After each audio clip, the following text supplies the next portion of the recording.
குரு கேது இணைவு நன்மையா அல்லது தீமையா? குரு கேது இணைவு நன்மைதான். எப்ப நன்மை எப்ப தீமை? குரு கேது இணைந்தால் பழைய மூல நூல்களில் சொல்லப்பட்ட விஷயம் பிரபுத்துவ யோகம். பிரபு மாதிரி இருப்பாரு, ஜமீன் மாதிரி இருப்பாருன்றாங்க. இப்போ நம்ம அதை கோடீஸ்வர யோகம் சொல்லிக்கிறாங்க. இப்போ வரக்கூடிய நூல்கள் எல்லாம் பார்த்தீங்கன்னா புத்தகத்தில் குரு கேது இணைந்தால் கோடீஸ்வர யோகம். இதை ஆரம்பத்தில் படிக்கிறாங்க இல்லையா, அவங்களுக்கு ஒரு சின்ன சந்தேகம் வரும்.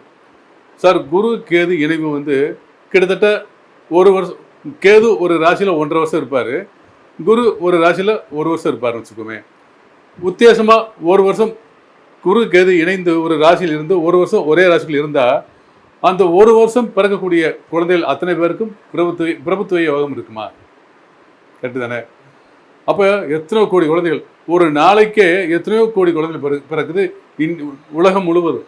அப்போ அத்தனை பேருக்கும் அந்த குரு கேது பிரபுத்துவ யோகம் கொடுக்குமா? கோடீஸ்வர யோகம் கொடுக்குமா? அப்படி இல்லை. அந்த குரு கேது இணைந்து, அந்த குரு கேது இணைந்த ராசிக்கு 5-9 தனித்த சுக்கிரனோ தனித்த புதனோ தனித்த சந்திரனோ இருக்கணும். அதோடு அந்த சந்திரனை செவ்வாய் பார்க்க வேண்டும், அல்லது குரு கேதுவை செவ்வாய் பார்க்க வேண்டும். இந்த அமைப்பு இருந்தால் மட்டுமே அந்த குரு கேது இணைந்த பிரபுத்துவ யோகம் அல்லது கோடீஸ்வர யோகம் வேலை செய்யும். இது எந்த லக்னமாக இருந்தாலும் சரி.